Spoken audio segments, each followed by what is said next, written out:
할렐루야. 우리 주님의 사랑과 은총이 이 시간 예배하는 우리 모두 위에 충만하게 임하기를 간절히 소망합니다. 특별히 우리가 884의 기적을 놓고 준비하면서 우리 주님께서 찾으시는 그 한 영혼 한 영혼을 위하여서 기도할 때에 주님께서 그 기도를 들어주시고 응답하여 주실 줄로 믿습니다. 그런 의미에서 오늘 우리의 기도는 생명을 살리는 기도입니다. 우리의 기도로 말미암아서 죽어가던 영혼이 살아나게 될 줄로 믿습니다. 그 기적의 통로로 쓰임 받을 수 있는 저와 여러분이 되시기를 주님의 이름으로 축원합니다. 얼마 전에 제가 인터넷을 보다가 이런 글을 보게 되었습니다. 글 제목이 이래요. 우리 아빠 지하철 운행하시는데 출퇴근길에 감성 멘트 하지 말라고 민원 들어왔대. 이 글쓴이의 아버지께서 지하철을 운행하시는 기관사님이신데 출퇴근길에 승객들에게 오늘도 힘내자고, 오늘 하루도 고생 많았다고 그런 말을, 이렇게 좀 감성 있는 그런 멘트들을 안내방송으로 하셨다는 거예요. 그런데 그런 거 좀 하지 말라고 민원이 들어왔다는 겁니다. 그냥 조용히 좀 가자고, 쓸데없는 얘기 좀 하지 말라고 그렇게 항의하는 사람이 있었다는 거예요. 그래서 그 아버지가 세상이 참 팍팍해졌다고 서운해했다는 겁니다. 지금 이분이 무슨 나쁜 이야기를 한 게 아니잖아요. 출근길에는 오늘도 힘내보자고 응원의 메시지를 보낸 것이고요. 또 퇴근길에는 오늘 하루도 수고 많았다고 위로를 건넨 겁니다. 누군가는 그 말을 들으면서 정말로 힘을 얻고 위로를 얻는 사람도 분명하게 있었을 거예요. 실제로 그 글에 달린 댓글 중에서도 보면은 자기는 그런 멘트를 듣고서 감동을 받아서 울컥하기도 했었다고, 덕분에 위로를 받았고 덕분에 힘이 났다고 그렇게 이야기하는 사람들도 많이 있었습니다. 누군가에게는 정말 그 멘트가 하루를 살아갈 힘을 주는 너무나도 소중한 말이기도 했다는 것이죠. 하지만 누군가에게는 그 멘트가 그저 시끄러운 소음으로 들렸던 겁니다. 그도 그럴 것이, 자기는 그냥 조용히 갔으면 좋겠는데 옆에서 누가 자꾸 말을 건다고 생각하면은 이게 좋게 들릴 수가 없는 거거든요. 짜증이 날 수 있는 겁니다. 아무리 좋은 말이라고 할지라도, 아무리 좋은 내용이라고 할지라도 그 말의 내용이 들리지를 않는 거예요. 19세기에 활동했던 미국의 유명한 시인 에밀리 디킨슨의 아버지에 관해서 내려오는 이야기가 한 가지 있습니다. 어느 날 사람들이 저녁 먹을 시간에 이 사람이 화재 경종을 울린 거예요. 화재 경종이 뭐예요? 불났을 때 울리는 종이잖아요. 불났을 때 치는 종이란 말이에요. 오늘날로 말하자면 화재 경보 사이렌을 막 울린 겁니다. 그러니까 온 동네 사람들이 다 집에서 뛰쳐나온 거예요. 이 사람들이 어디 불이 난 줄로 알고서 저녁 먹다 말고 집에서 막 뛰쳐나오는데, 심지어 어떤 사람은 그 와중에 귀중한 물건들, 막 은식기 같이 비싼 물건들을 막 들고 집 밖으로 뛰쳐나오더라는 것이죠. 그리고 이제 물어보는 거예요. 어디에요? 어디 불이 났어요? 그런데 그때 이 에밀리 디킨슨의 아버지가 했다는 말이 무엇인지 아십니까? 사실은 불이 나지 않았습니다. 오늘 저녁 노을이 너무 예뻐서 이 아름다운 노을을 아무도 놓치지 않기를 바라는 마음에 제가 종을 쳤습니다. 이 사람이 저녁 하늘을 바라보는데 그 노을이 너무너무 예쁘더라는 거예요. 이거를 혼자 보기는 아깝더라는 것이죠. 이 아름다운 노을을 온 마을 사람들이 다 같이 봤으면 좋겠는데, 이 아름다운 모습을 온 마을 사람들한테 다 보여주고 싶은데 조금씩 조금씩 해가 저무는 거예요. 이제 조금 있으면 해가 다 지고 깜깜한 어둠이 찾아올 것 같은 겁니다. 그러니까 급한 마음에 어떻게 해서든지 사람들을 집에서 나오게 하려고 화재의 경종을 울렸다는 거예요. 그래서 어떻게 되었을까요? 어쩌면 누군가는 정말로 그 아름다운 저녁 노을을 바라보면서 감동을 받은 사람이 있을 수도 어찌요? 하마터면 이 저녁 노을을 놓칠 뻔했는데 디킨스 씨 덕분에 내가 이 아름다움을 즐길 수가 있게 되었다고 고맙게 생각하는 사람이 어쩌면 누군가는 있었을 수도 있지 않을까 하는 생각을 할 수도 있는 거 아니겠습니까? 그렇죠?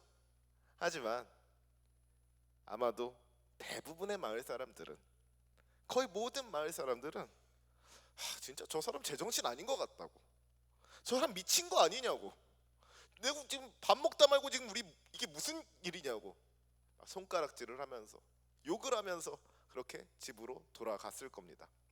그 아름다운 저녁 노을은 그냥 쳐다보지도 않고 다시 집으로 돌아갔을 거예요. 이 이야기는 그렇게나 감수성이 풍부했던 아버지가 있었기 때문에 미국의 위대한 시인 에밀리 디킨슨이 있을 수가 있었다 하는 식으로 전해져 내려오는 그런 이야기입니다. 그런데 오늘 저는 이 이야기에서 우리가 전도할 때 어떤 식으로 전도해야 하는가를 다시 한번 생각해 보게 되었습니다. 아름다운 저녁 노을을 보고서 그것을 온 마을 사람들과 함께 나누고 싶어 했던 그 마음은 분명히 아름다운 마음이라고 할 수가 있을 겁니다. 하지만 그 방법에는 문제가 있었다는 것이죠. 억지로 사람들을 불러내봐야, 화제 경종을 울려서 거짓말로 사람들을 불러내봐야 그렇게 나온 사람들이 그 아름다운 저녁 노을을 즐길 수가 있겠습니까? 그 사람들이 저녁 노을의 아름다움을 발견할 수가 있겠습니까? 그렇지가 않은 거예요.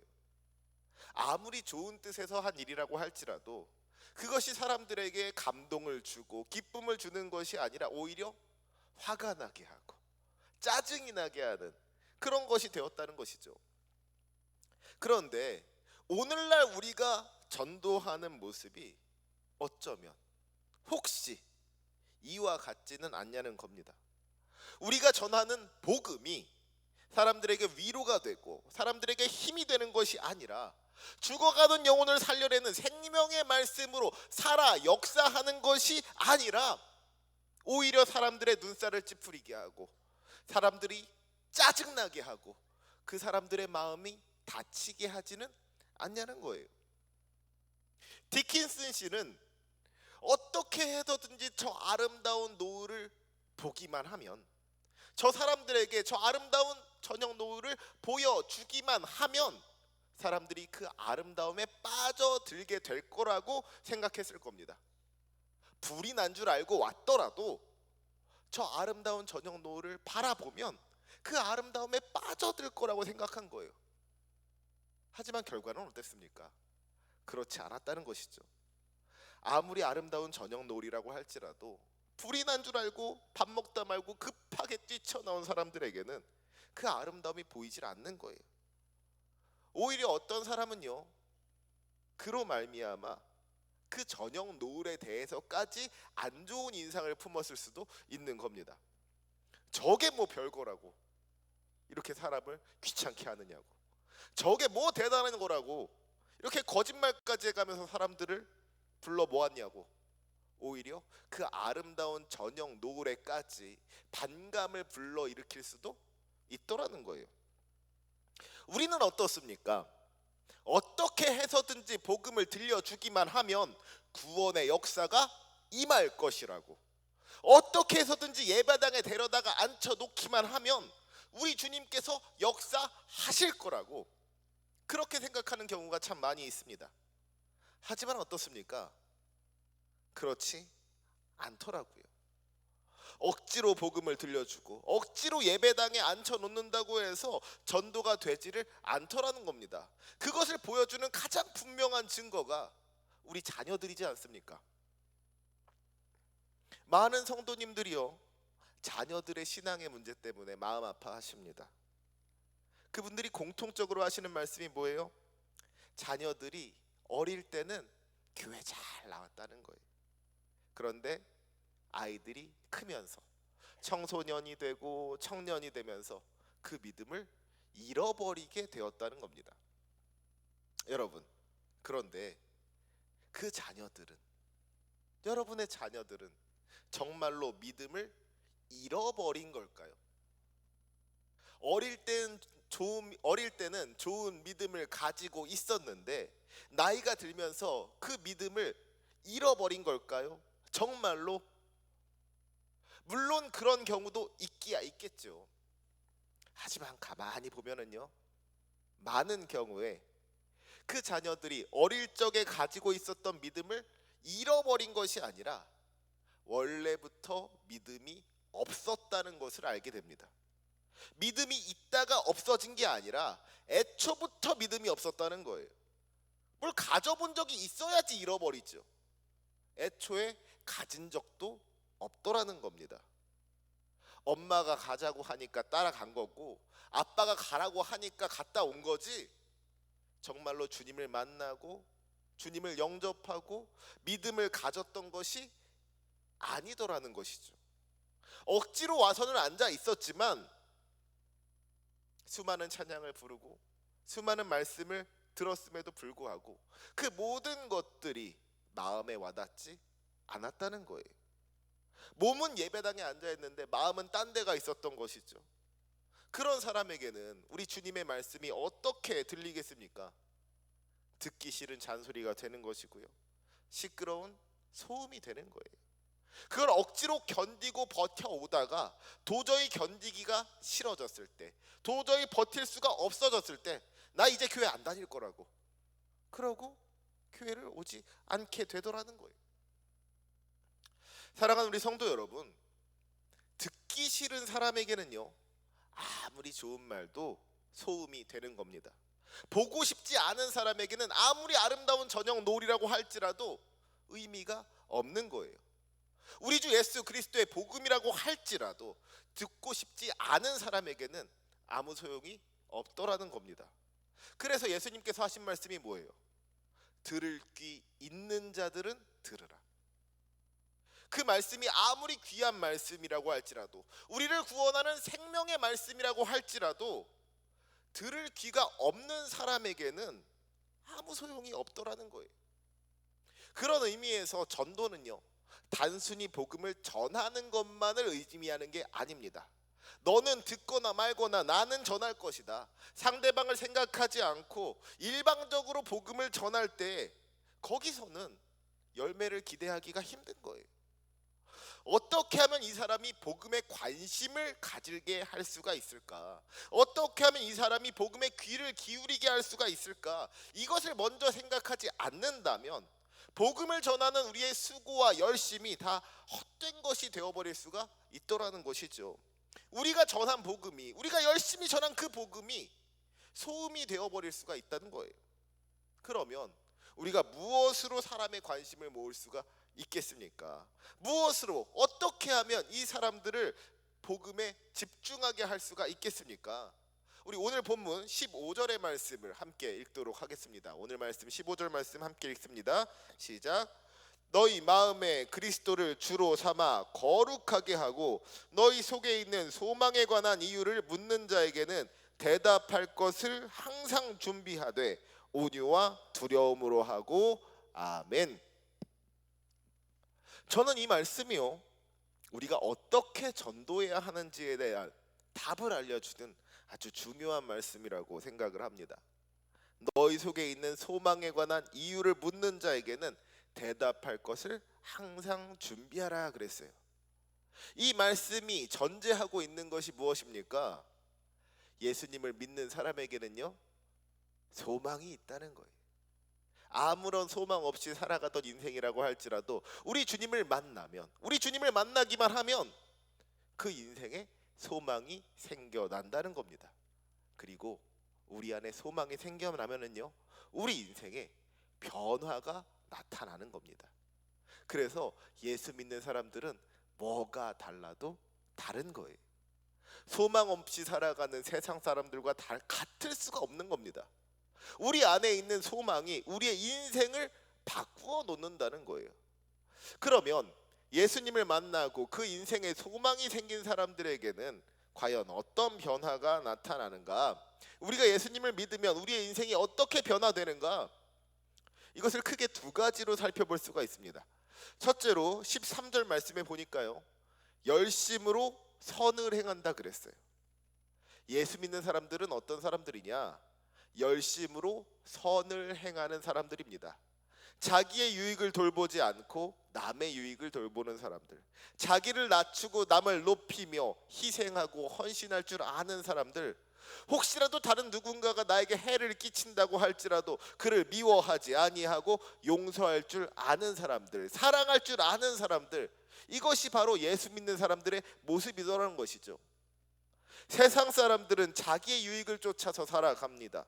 내가 더 많은 것을 가지기 위해서 남의 것을 빼앗고요, 내가 더 높은 자리에 올라가기 위해서 다른 사람들을 짓밟고 올라가는 거예요. 그것이 이 세상 사람들의 모습이지 않습니까? 그런데 예수 믿는 사람들은 그렇지가 않은 겁니다. 어떻게 하면 더 많은 것을 가질 수가 있을까? 어떻게 하면 더 높은 자리에 올라갈 수 있을까? 이런 것들에 관심을 가지는 것이 아니라 하나님의 은혜를 기억하면서 우리 하나님의 뜻을 이루는 것에 관심을 가지고 살아가는 거예요. 할 수 있는 대로 열심히 선을 행하는 겁니다. 하나님께서 맡겨주신 사명을 감당하면서 살아간다는 거예요. 그저 나를 위하여서 살아가던 인생, 자기밖에 모르고 살아갔던 인생이 하나님을 사랑하고 이웃을 사랑하면서 살아가는 그런 인생으로 변화된다는 것이죠. 주님께서 우리를 그렇게 바꾸어 주신다는 겁니다. 그러니까 이게 세상 사람들 입장에서는요, 이해가 되지를 않는 거예요. 이해할 수가 없는 겁니다. 그러면 두 번째 변화는 무엇이냐? 14절 말씀에 보니까요, 의를 위하여 고난을 받는다 그랬습니다. 예수 믿는 사람들이 다 잘 되고 형통하여 복을 누리게 된다면 참 좋겠지만 그렇지가 않지요. 오히려 이 세상을 사는 동안에 우리가 고난을 당할 때가 참 많이 있는 것을 보게 됩니다. 어쩌면 예수 믿지 않았다면 당하지 않을 고난인데 내가 예수님을 믿기 때문에 당하는 고난이 있더라는 거예요.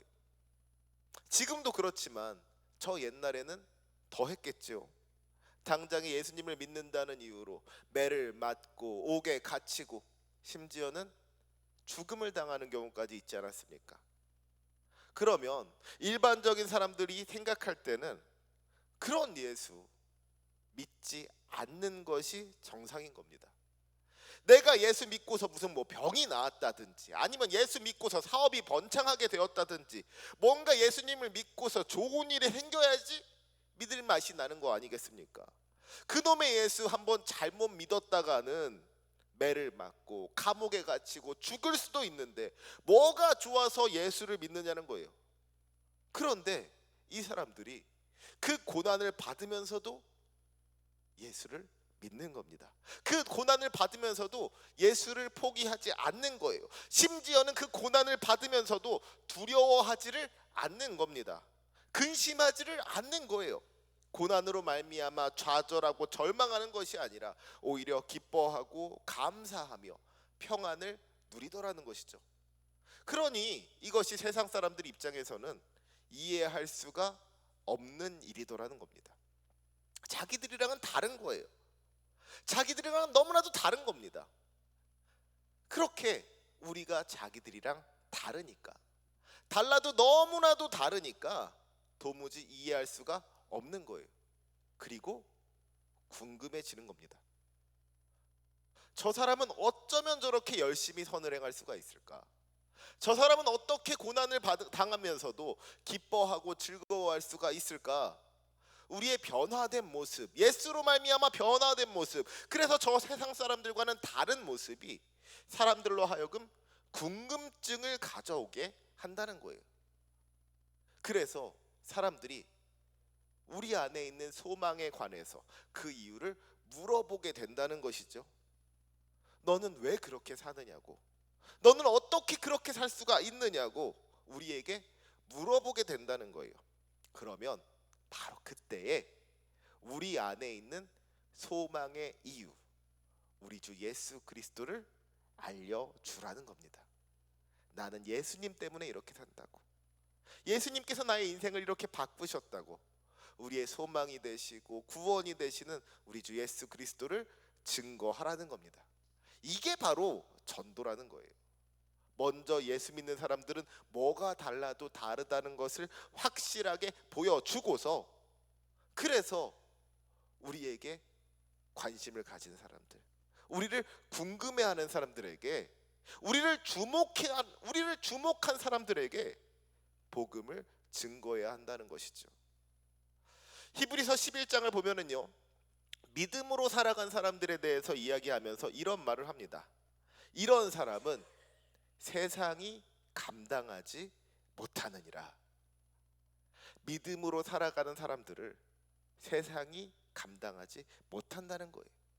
우리가 세상 사람들이 살아가는 대로 살아가는 것이 아니라, 그저 남들처럼 똑같이 살아가는 것이 아니라, 믿음으로 말미암아 변화된 인생을 살아가니까 이 세상이 우리를 감당하지 못한다는 겁니다. 세상이 좋아하는 것을 좋아하지 않고, 세상이 두려워하는 것을 두려워하지 않는 사람, 열심히 선을 행하고 의를 행하며 고난받는 것을 두려워하지 않는 그 사람들을 세상이 감당할 수가 없더라는 거예요. 그래서 믿음으로 살아가는 사람은 세상을 이기는 겁니다. 요한일서 5장 4절 말씀에 보니까 뭐라고 했습니까? 무릇 하나님께로부터 난 자마다 세상을 이기느니라. 세상을 이기는 승리는 이것이니 우리의 믿음이니라. 바라기는 이 시간 예배한 우리가 믿음으로 말미암아 변화된 삶을 살 수 있기를 간절히 소망합니다. 우리의 소망 되시는 예수 그리스도로 말미암아 거듭나 새롭게 되기를 소원합니다. 세상에 끌려다니는 인생이 아니라 세상을 이기는 인생 되시기를 바랍니다. 세상이 감당하지 못하는 사람, 그리하여 정말로 세상 가운데 궁금증을 일으키는 사람이 되시길 바랍니다. 그리하여 여러분의 인생이 우리 주님의 복음을 전하는 은혜의 통로로, 구원의 통로로 귀하게 사용되어지기를 간절히 소망합니다. 그리하여 이 시간 예배하는 우리 모두가 잠든 영혼을 깨우고 죽어가는 영혼을 살리는 그 기적의 증인이 되시기를 우리 주님의 이름으로 축원합니다. 아멘. 기도하시겠습니다.